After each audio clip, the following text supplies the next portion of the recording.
Good wishes to 12th class students. P block का बड़ा सा चैप्टर फिनिश करने के बाद अब एक छोटा चैप्टर फिनिश करेंगे, that is D and f block elements. बहुत सिंपल है, बहुत इजी है, कॉन्सेप्ट्स वही चलेंगे, बस आपको थोड़े से यहाँ पे एटॉमिक नंबर हो जाते हैं थोड़े हैवी और एक्सेप्शंस आते हैं ज़्यादा, इसलिए हमें प्रॉब्लम होती है। बट अगर ध्यान से सुनेंगे तो सब कुछ समझ में आ जाएगा। तो हमारा नेक्स्ट चैप्टर जो आज हम लेने जा रहे हैं that is the D and f block elements. D and f block elements, जब भी हम किसी एलिमेंट को डी ब्लॉक का कहते हैं तो इसका मतलब होता है the last electron enters D. D क्या होता है? ऑर्बिटल होता है कि सबशेल होता है? डी सबशेल होता है, सबशेल होता है ना। डी सबशेल में 5 ऑर्बिटल होते हैं, D X Y, Y Z, Z X, Z square और D X square, Y square. तो लास्ट इलेक्ट्रॉन अगर किसी एलिमेंट के इलेक्ट्रॉनिक कॉन्फ़िगरेशन लिखने में चला जाता है डी सबशेल में तो that element belongs to d block. And f block क्या होगा? The last electron enters the f subshell. सारी कहानी है इसकी, ठीक है। तो हम पहले डी को पढ़ते हैं फिर एफ को पढ़ेंगे। Today we will study the d block elements और इसी में हम पढ़ेंगे ट्रांजिशन मेटल्स को। बहुत इम्पॉर्टेंट ग्रुप है क्योंकि most of the commercial metals lie in transition series, D block में ही रहते हैं। बहुत सारे मेडिसिन्स में हैवी मेटल्स, ऑर्नामेंटल मेटल्स, सब के सब आपके इसी ग्रुप में प्रेजेंट हैं। तो इनमें हम प्रॉपर्टीज़ देखेंगे, physical, chemical, atomic and their variation along the group and in a period. तो डी ब्लॉक एलिमेंट्स में ही पढ़ेंगे ट्रांजिशन मेटल्स को। में ही पढ़ेंगे क्यों कह रहे हैं? क्योंकि डी ब्लॉक एलिमेंट्स सारे के सारे ट्रांजिशन मेटल्स नहीं है। ट्रांजिशन एलिमेंट्स या सिंपली हम क्या कह रहे हैं? Transition elements. ट्रांजिशन एलिमेंट्स क्या होते हैं? The elements in which D subshell is incompletely filled.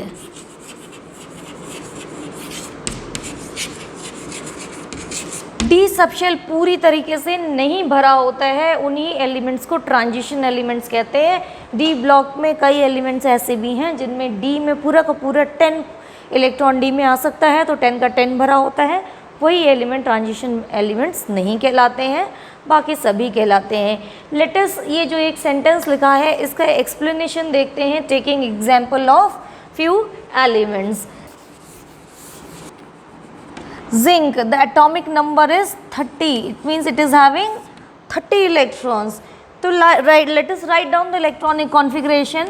तो ऑर्गन तक हमारा 18 इलेक्ट्रॉन का नोबल गैस ख़त्म हो जाता है, तो इसको हम एज ए ऑर्गन लिख सकते हैं। ऑर्गन के बाद कौन स्टार्ट होता है? 4s।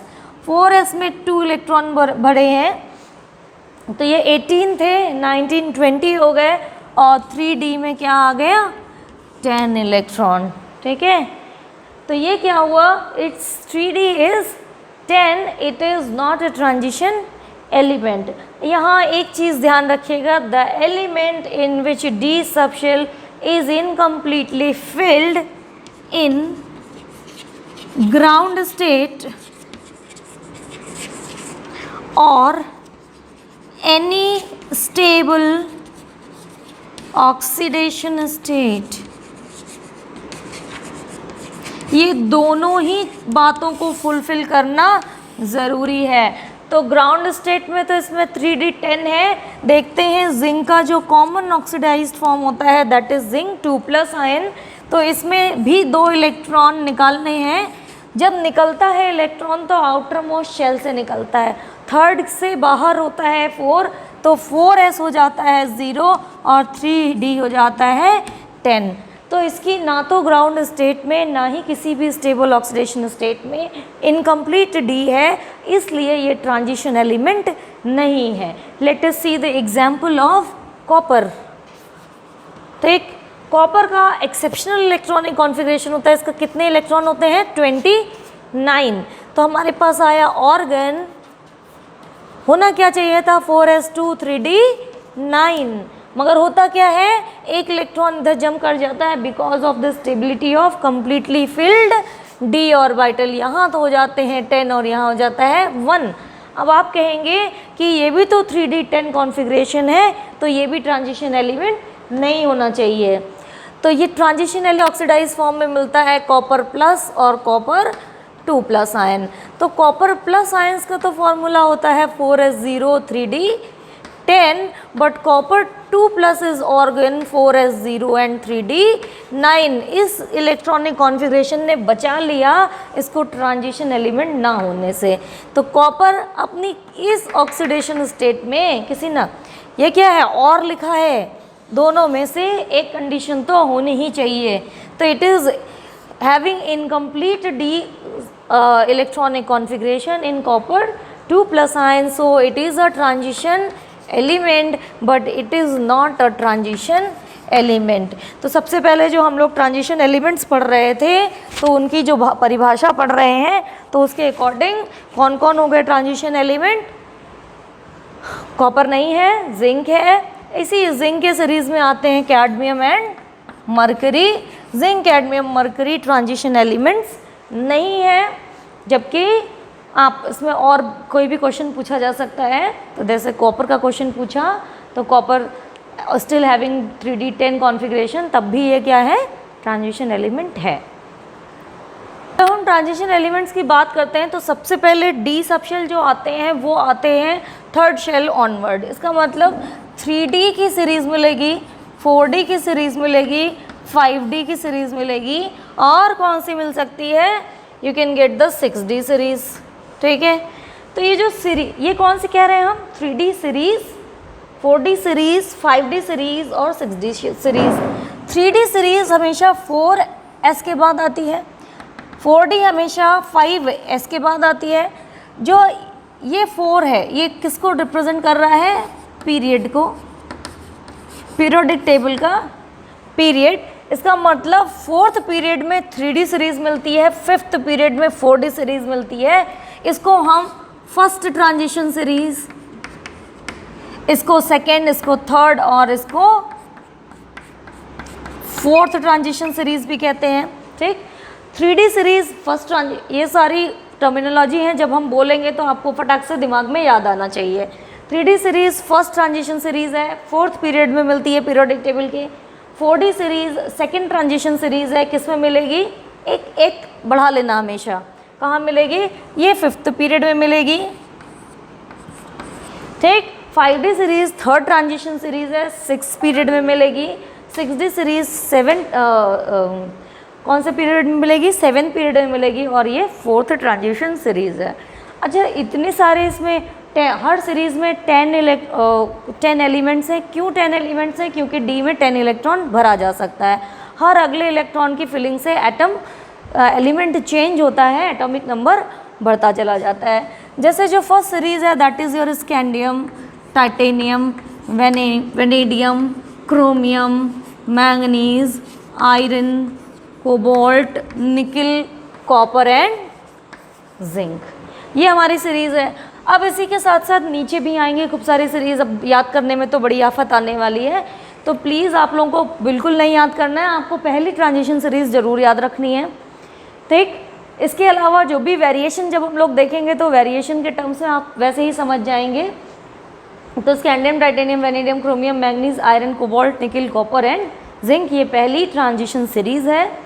उसके बाद आपकी सेकेंड आएगी, थर्ड आएगी एंड फोर्थ आएगी, जिनको कि आपको लर्न करने की ज़रूरत नहीं है। थोड़ा बहुत आपको इनमें कुछ याद रखना पड़ेगा। तो ये 3 जो हैं ये पेयर याद रखने पड़ेंगे, ज़िरकोनियम हैफ्नियम के, नियोबियम टैंटलम के, मॉलिब्डेनम वुल्फ्राम के। याद रखना ये कौन सा है, टाइटेनियम के नीचे वाले हैं, कौन सा ग्रुप से स्टार्ट होता है, कौन से ग्रुप से डी स्टार्ट होता है? थर्ड से स्टार्ट होता है। कहाँ तक रहता है? थर्ड से fourth, fifth, six, seventh, eight, nine, 10th, 11th and 12th तक ग्रुप में यहाँ पे रहते हैं। और आप थोड़ा सा इसको लर्न रखिएगा, टाइटेनियम, जर्कोनियम, हैफनियम वाला ग्रुप, वेनेडियम, नियोबियम, टैंटलम वाला ग्रुप, क्रोमियम, मोलिब्डेनम और वुल्फ्राम वाला ग्रुप। एक ग्रुप ये याद कर लीजिएगा, जिंक, कैडमियम, मरकरी वाला, जो कि ट्रांजिशन एलिमेंट नहीं है। क्वेश्चन आते हैं, आपको उसको कुछ इलेक्ट्रॉनिक कॉन्फ़िगरेशन नहीं लिखना है, सिंपली आपको बता देना है कि कम्प्लीटली फिल्ड है। और एक ये भी आ सकता है कि कैसे इनका सबका 3D 10 इलेक्ट्रॉनिक कॉन्फ़िगरेशन होता है इलेक्ट्रॉन जंपिंग से, तब भी ये ट्रांजिशन एलिमेंट कैसे हैं। ठीक, तो हमें ज़्यादा नहीं कुछ याद रखना है, सिर्फ क्या कितने पेयर बताए, 1, 2, 3, 4 और 5 पेयर ये याद रखेंगे, और बाकी ये पहली ट्रांजिशन सीरीज़ को तो लर्न करना ही करना पड़ेगा। ठीक है, चलिए हम सबसे पहले स्टार्ट करते हैं फिज़िकल प्रॉपर्टीज़ से। किससे? अच्छा, फिज़िकल प्रॉपर्टीज़ से पहले ज़रा इलेक्ट्रॉनिक कॉन्फ़िगरेशन लिख लें। फिज़िकल प्रॉपर्टी इलेक्ट्रॉनिक कॉन्फ़िगरेशन क्या है? इलेक्ट्रॉनिक कॉन्फ़िगरेशन में डी जब भी बढ़ता है, एन एस भरा है, एन एस भरा है तो n-1 डी भरा है, और ये क्या है 1 to 10 है, और ये क्या है 2 है। कभी कभी ये 1 भी है, कभी कभी ये 1 भी है, तो you can write it as 1 to 2 और D 1 to 10. It is the general electronic configuration. General electronic configuration NS 1 to 2, n-1 D 1 to 10. और कितना याद रखना है वो याद रखिएगा, zirconium, hafnium, niobium, tantalum and molybdenum, wolfram, copper, silver, gold और जिंक, कैडमियम, मरकरी। बाकी scandium, titanium, vanadium, chromium, manganese, iron, cobalt, निकल, कॉपर और जिंक। ये 21 से शुरू होता है, 21, 22, 23, 24, 25, 26, 27, 28, 29, 30। और किसी ट्रिक व्रिक से याद करना चाहते हो तो वो आपकी विषय, आप बिल्कुल याद कर सकते हैं, फ्री हैं। फिज़िकल प्रॉपर्टीज़ में आ जाते हैं। फिज़िकल प्रॉपर्टी में सबसे पहले देखेंगे कि ये सारे क्या हैं, हार्ड मेटल्स हैं। दुनिया के बहुत ज़्यादा हार्डेस्ट मेटल्स इस ग्रुप में आते हैं, जैसे आयरन है जिनको आप लोग यूज़ कर रहे हो, इंडस्ट्रियल यूज़ हो रहा है।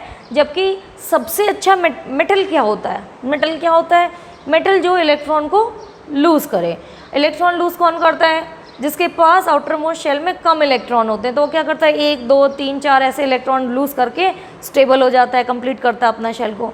तो सबसे ज़्यादा बढ़िया मेटल्स कौन से थे? एस ब्लॉक के। एस ब्लॉक पीरियोडिक टेबल में कहाँ है? सबसे दाईं तरफ कहाँ है? सबसे लेफ्ट हैंड साइड है। लेफ्ट हैंड साइड है, और उसमें हमेशा नया एस से स्टार्ट होता है, नए शेल से स्टार्ट होता है हमेशा। इसका मतलब ये अपने इलेक्ट्रॉन को सबसे फास्ट निकालता है एस ब्लॉक। एस ब्लॉक सबसे अच्छा मेटालिक है, मगर सारे के सारे जो मेटल्स थे वो सॉफ्ट मेटल थे एस ब्लॉक में। तो ये हार्ड मेटल्स हैं। तो मेटल्स में जैसे हम फिजिकल प्रॉपर्टी हार्डनेस की बात करते हैं तो क्या याद करते हैं? वैन डर वाल फोर्सेस को। मेटल में कौन सी फोर्स ऑफ अट्रैक्शन होते हैं? Metallic bonding. कैसे होते हैं? मेटालिक बॉन्डिंग होती है। अब मेटालिक बॉन्डिंग किस पर डिपेंड करती है? मेटालिक बॉन्डिंग डिपेंड करती है, रुकना, बॉन्डिंग किस पे डिपेंड करती है? मेटालिक बॉन्डिंग डिपेंड करती है मेटल के ही पार्टिकल्स होते हैं सारे के सारे। मेटल क्या होता है? जो इलेक्ट्रॉन लूज़ करे। इलेक्ट्रॉन लूज़ करने के बाद इसके ऊपर चार्ज आता है, इसको कहते हैं मेटल कर्नल। और जितना इलेक्ट्रॉन ये बीच में लूज़ करता है वो इलेक्ट्रॉन सी का फॉर्मेशन करता है। अब जो निकले हुए इलेक्ट्रॉन हैं उनको सभी मेटल कर्नल अट्रैक्ट करते हैं, और ये एज अ ग्लू वर्क करता है सभी मेटल कर्नल्स को होल्ड करने के लिए। अब ये होल्डिंग उतनी स्ट्रांग होगी जितना ज़्यादा ये ग्लू होगा। मीन्स जितना हाई चार्ज ये अटेंड करे, नंबर ऑफ इलेक्ट्रॉन बाहर निकल आए। ठीक, मोर ओवर मेटल का साइज़ क्या हो? छोटा हो। साइज़ छोटा हो और इलेक्ट्रॉन ज़्यादा हो। तो अब आप अगर एस ब्लॉक से डी ब्लॉक की तरफ जाएंगे तो पीरियोडिक टेबल में लेफ़्ट से राइट जाएंगे। लेफ़्ट से राइट जाने पे साइज़ छोटे होते हैं और नंबर ऑफ इलेक्ट्रॉन बढ़ता है। तो इसका मतलब नंबर ऑफ इलेक्ट्रॉन ज़्यादा निकलेगा और साइज़ छोटा होगा, जिसके कारण मेटालिक बॉन्डिंग क्या होगी? स्ट्रॉन्ग होगी। मेटेलिक बॉन्डिंग कैसे होगी? स्ट्रॉन्ग होगी। और ये सारे मेटल्स एस ब्लॉक मेटल्स के कंपैरिजन में मेटल तो वीकर हैं बट मेटल हार्डर हैं। तो फिजिकल प्रॉपर्टीज़ में सबसे पहले हमने क्या पढ़ा? They are the hard metals. अब इस बारी आती है मेल्टिंग पॉइंट और एंथैल्पी। सबसे पहले देख लेते हैं मेल्टिंग पॉइंट को। एक और टर्म आता है एंथैल्पी ऑफ एटमाइजेशन।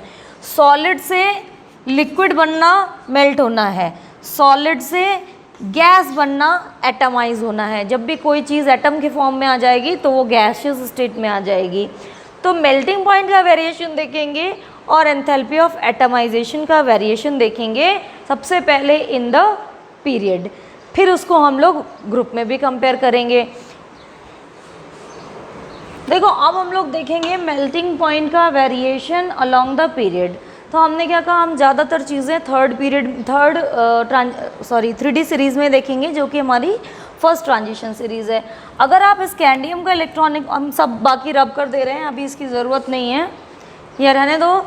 यहाँ पे लिख रही हूँ मैं सारे फर्स्ट मेंबर का इलेक्ट्रॉनिक कॉन्फ़िगरेशन। तो it is going to be argon 4s2 and 3d1। तो इसके वैलेंस शेल में, आउटर शेल में 2 इलेक्ट्रॉन है, मगर 3d भी एक्सपोज्ड है, तो ज़्यादा से ज़्यादा ये 3 इलेक्ट्रॉन निकाल सकता है to gain the noble gas configuration.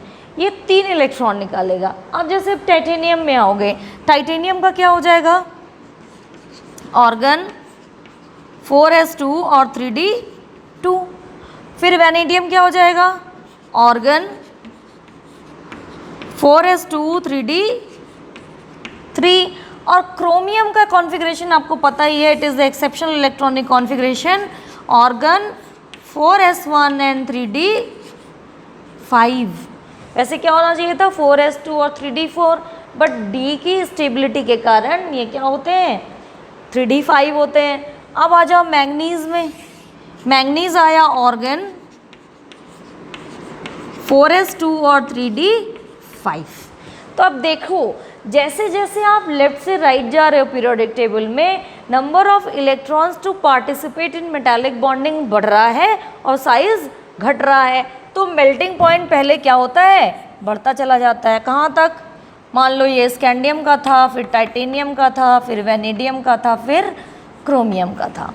अब मैग्नीज का केस क्या होता है कि ये टोटली स्टेबल इलेक्ट्रॉनिक कॉन्फ़िगरेशन है, ये कंपैरेटिवली लेस स्टेबल है। 4s1 है, 3d5 है, इस 4s2 3d5।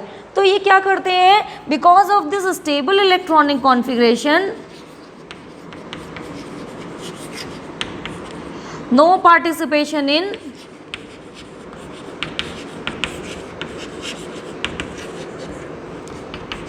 मेटालिक बॉन्डिंग, या नो की जगह आप कह सकते हैं less participation in metallic bonding. तो कम पार्टिसिपेशन हो पाता है और अचानक से मैंगनीज का जो मेल्टिंग पॉइंट है वो पूरी सीरीज में नीचे गिर जाता है।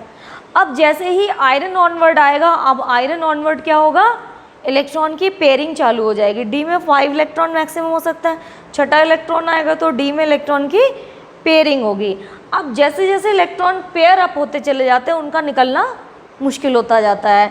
इससे तो आयरन का ज़्यादा ही रहेगा। क्यों? क्योंकि इसमें तो मेटालिक बॉन्डिंग में पार्टिसिपेशन ही मना कर रहा था। अब यहाँ पे क्या आया? ऑर्गन 4s2 और 3d6। तो अब कितने? 4 अनपेयर्ड तो एटलीस्ट है ही है।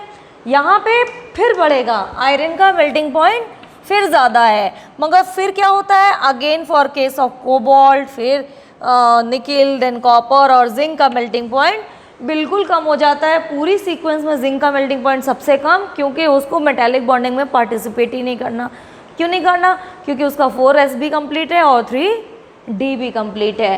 तो यू कैन सी कि जो ये फर्स्ट ट्रांजिशन सीरीज थी उसमें वैसे तो मेल्टिंग पॉइंट एक रेगुलर इंक्रीज दिखाना था, बट क्या होता है? In case of manganese there is a dip, अचानक से कमी हो जाती है, फिर बढ़ता है। ठीक, यहाँ पे आपको iron, cobalt, nickel near about थोड़ा कमी मिलेगी। कॉपर में कम हो जाएगा और जिंक का सबसे कम हो जाएगा। ठीक, अब देखेंगे कि सेकेंड ट्रांजिशन सीरीज़ का क्या हाल होना है। अब यहाँ पे जैसे हम अगली सीक्वेंस में आते हैं, सेकेंड ट्रांजिशन सीरीज में न्यूक्लियर चार्ज बढ़ रहा है, न्यूक्लियर चार्ज इंक्रीज्ड है, although the shell also has been added, but nuclear charge, इनका जो चार्ज अपन साइज रेशियो होता है, मतलब जितना साइज बढ़ा, जितना चार्ज बढ़ा उसके कंपैरिजन में उतना साइज नहीं बढ़ पाया। एस ब्लॉक एलिमेंट्स में क्या हो रहा था, उसमें नीचे जाने पे इफेक्टिव न्यूक्लियर चार्ज घट जाता था, क्यों कि जितना चार्ज बढ़ता था उससे ज़्यादा तो उनका साइज बढ़ जाता था। यहाँ पे क्या है, जितना चार्ज बढ़ रहा है उसके कंपैरिजन में साइज उतना नहीं बढ़ पाता है इनका, क्योंकि ये कॉन्ट्रैक्ट होते हैं। तो मेटालिक बॉन्डिंग स्ट्रॉन्गर होती है डाउनवर्ड मेंबर में। मोर ओवर जब नीचे जाते हैं साइज़ बड़े होते हैं तो इलेक्ट्रॉन निकलना और इजी हो जाता है, क्यों, क्योंकि बड़े साइज़ के एटम से इलेक्ट्रॉन आसानी से निकलेगा। तो कि जितना इलेक्ट्रॉन मेटालिक बॉन्डिंग में चला जाएगा उतना ज़्यादा स्ट्रॉन्गर अट्रैक्शन होंगे पार्टिकल के बीच में और मेल्टिंग पॉइंट बढ़ जाएगा। इसका मतलब फर्स्ट सीरीज से सेकेंड ट्रांजिशन सीरीज का मेल्टिंग पॉइंट ज़्यादा होगा। ये भी वही सेम सीक्वेंस शो करता है, और किसके केस में डिप शो करता है, टेक्नीशियम के केस में। जैसे मैग्नीज था वहीं टेक्नीशियम आ गया, ये पूरे ग्रुप के मेंबर हैं, वही टेक्नीशियम के केस में ही आपको फिर वही सीक्वेंस मिलेगा और फिर बढ़ के फिर घटने लगेगा। तो आपको ये पूरे मेल्टिंग पॉइंट वगैरह नहीं लर्न करने, आपको क्या पता होना चाहिए कि जो मेल्टिंग पॉइंट है वो किसी सीक्वेंस में क्या हो रहा है, किसी सीरीज में क्या हो रहा है, पहले बढ़ रहा है, मिडिल मेंबर के लिए वो अचानक से डिप शो करता है और फिर इंक्रीज होकर डिक्रीज हो जाता है। और इन अ ग्रुप क्या हो रहा है, इन अ ग्रुप क्या हो रहा है, इंक्रीज कर रहा है। क्यों, क्योंकि जो इलेक्ट्रॉन निकलना है वो इजी है, इलेक्ट्रॉन निकलने के बाद चार्ज अपॉन साइज रेशियो जो आयन का बन रहा है वो हाई है, चार्ज ज़्यादा है उसके पास, तो मेटेलिक बॉन्डिंग स्ट्रॉन्गर है लोअर मेंबर्स में। और फर्स्ट ट्रांजिशन सीरीज से सेकेंड का मेल्टिंग पॉइंट ज़्यादा, सेकेंड से थर्ड का और ज़्यादा होता है।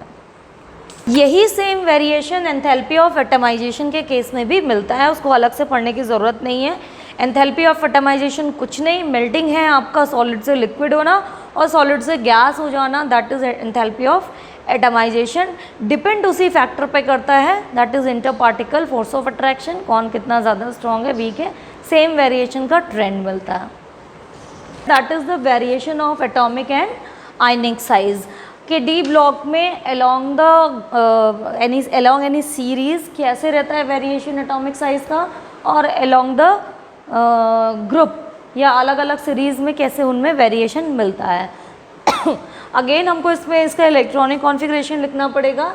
एटॉमिक साइज़ अगर यहाँ पे देखो स्कैंडियम यहीं पे लिख रही हूँ, दैट इज़ ऑर्गन 4s2 और 3d1, this is organ 4s2 3d2, organ 4s2 3d3, organ 4s1 3d5, organ 4s2 3d5, organ 4s2 3d6, cobalt is organ 4s2 3d7, यहाँ हो जाएगा organ 4s2 3d8, this will be organ 4s1 3d10 और this is 4s2 और 3d10 organ zinc का हो जाएगा। देखिए यहाँ पे जो एटॉमिक साइज का वेरिएशन होगा, पहला किस में देख रहे हैं, अलोंग अ सीरीज, क्या कह रही हूँ, लेस वेरिएशन, बहुत कम वेरिएशन है। वैसे क्या होता था, लेफ्ट से राइट जाने पे लगातार साइज छोटे होते थे, क्यों, दो फैक्टर होते थे, इफेक्टिव न्यूक्लियर चार्ज, मतलब न्यूक्लियस किस बाहर के इलेक्ट्रॉन्स को कितना ज़्यादा अट्रैक्ट कर रहा है उस पर डिपेंड करता था, और दूसरा डिपेंड करता है इलेक्ट्रॉन इलेक्ट्रॉन रिपल्शन इन d ऑर्बिटल्स। d ऑर्बिटल्स में 10 इलेक्ट्रॉन होते हैं, तो ये इलेक्ट्रॉन आपस में भी एक दूसरे को रिपल करते हैं। तब रिपल करते हैं जब इनके नंबर ऑफ इलेक्ट्रॉन ज़्यादा पेयरिंग की तरफ या ज़्यादा नंबर की तरफ बढ़ना चालू होते हैं।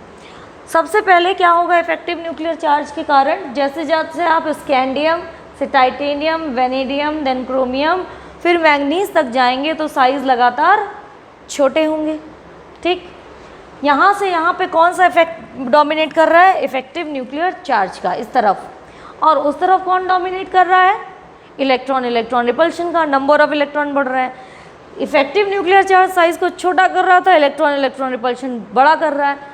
मिडिल मेंबर्स में क्या होता है कि जहाँ इफेक्टिव न्यूक्लियर चार्ज साइज़ को छोटा करता है वहीं इलेक्ट्रॉन इलेक्ट्रॉन रिपल्शन उसको बड़ा करता है, तो बहुत ज़्यादा इनमें साइज़ का डिफरेंस नहीं मिलता, दोनों फैक्टर एक दूसरे को न्यूट्रलाइज कर ले जाते हैं। मगर यहाँ आते आते क्या होता है कि जेड इफेक्टिव भी इंक्रीज कर जेड इफेक्टिव का जो फैक्टर है वो लेस डोमिनेंट हो जाता है as compare to repulsion between electrons. तो पहले क्या होता है, पहले साइज़ बढ़ता है, फिर बराबर रहता है और फिर घट जाता है। सॉरी, पहले घटता है, फिर बराबर रहता है और फिर घट जाता है। देखते हैं कैसे। देखते हैं वेरिएशन। पहली सीरीज़ के लिए लेते हैं स्कैंडियम का साइज़ सबसे बड़ा। अभी क्या हो रहा है, जेड इफेक्टिव का जो इफेक्ट है वो डोमिनेट कर रहा है, जिसके कारण लगातार साइज़ छोटा हो रहा है। कहाँ तक? मैंगनीज तक। मैंगनीज से आयरन भी साइज़ छोटा हुआ, but iron to cobalt to nickel, ये तीनों में लगभग एक जैसा ही साइज़ रहता है। क्यों? क्योंकि जहाँ इफेक्टिव न्यूक्लियर चार्ज साइज़ को छोटा कर रहा होता है वहीं इलेक्ट्रॉन इलेक्ट्रॉन रिपल्शन उसको बड़ा कर रहा होता है। अब कॉपर और जिंक के केस में क्या हो जाता है, इलेक्ट्रॉन इलेक्ट्रॉन रिपल्शन का फैक्टर ज़्यादा डोमिनेंट हो जाता है और वो बढ़ जाता है।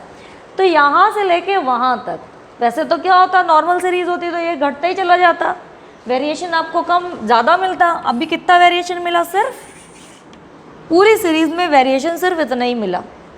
Less variation in atomic size और आयनिक साइज, दोनों में ही कम वेरिएशन मिलता है।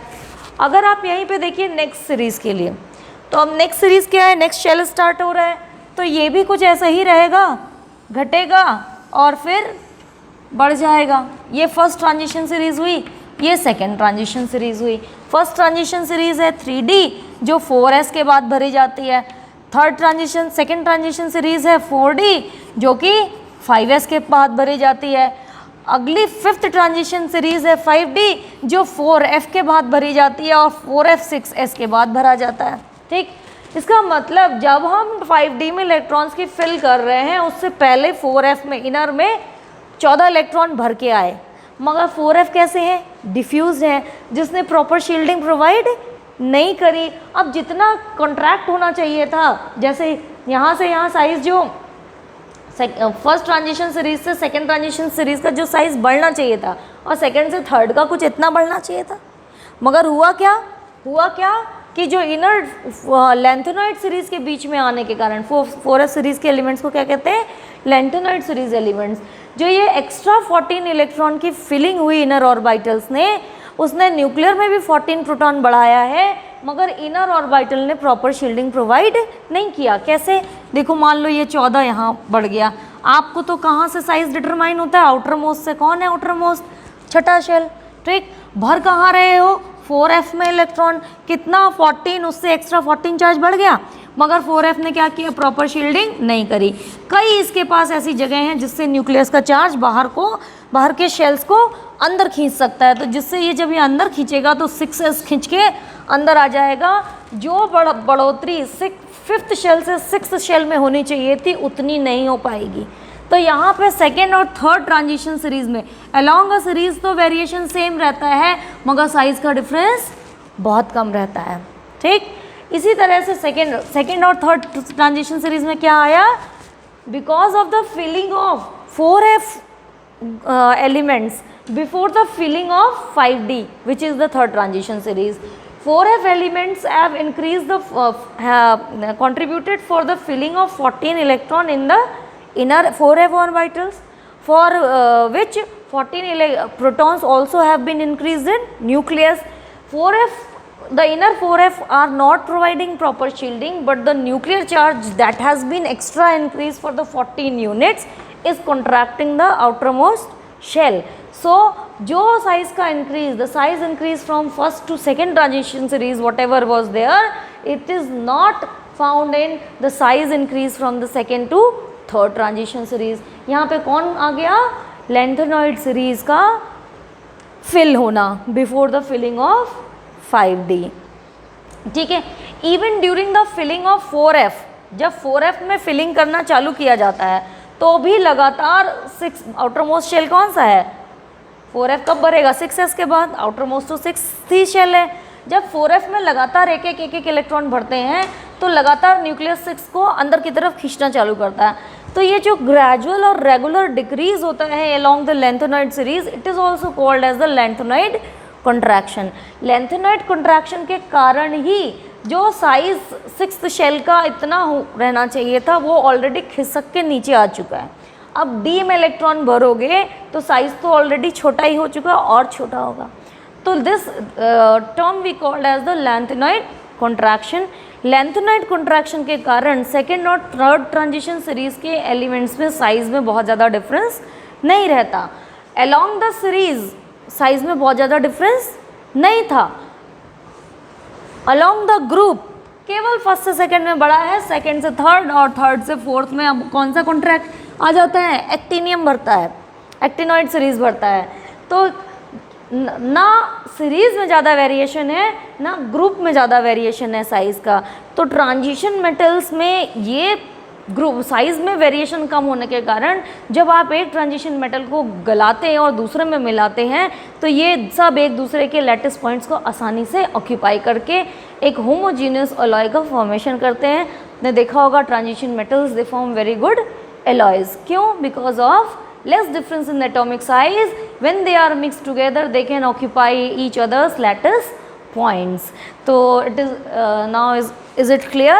तो यहाँ पे एक चीज़ आपको ध्यान से पढ़नी है, lanthanoid contraction and it's consequences. Lanthanoid contraction क्या है? 4F सीरीज में 4F में इलेक्ट्रॉन 1 by 1 भरने से न्यूक्लियस में चार्ज 1 by 1 बढ़ता है. 4F प्रॉपर शील्डिंग नहीं करता, साइज़ जो कि 6th शेल डिटरमाइन कर रहा था वो लगातार खींचता चला जाता है. तो इसी ग्रेजुअल डिक्रीज इन साइज़ को along the lanthanoid series we called as lanthanoid contraction. इसी कॉन्ट्रैक्टेड एटम में जब थर्ड ट्रांजिशन सीरीज स्टार्ट होती है तो एटम का साइज़ सेकेंड ट्रांजिशन सीरीज से थर्ड ट्रांजिशन सीरीज में बहुत ज़्यादा नहीं आता. तो नाउ इज़ इट क्लियर कि हमारे पास जो ट्रांजिशन एलिमेंट्स हैं वो ना तो किसी सीरीज़ में बहुत ज़्यादा वेरी कर रहे हैं साइज़ में, ना ही किसी ग्रुप में बहुत ज़्यादा वेरी कर रहे हैं. तो नेक्स्ट प्रॉपर्टी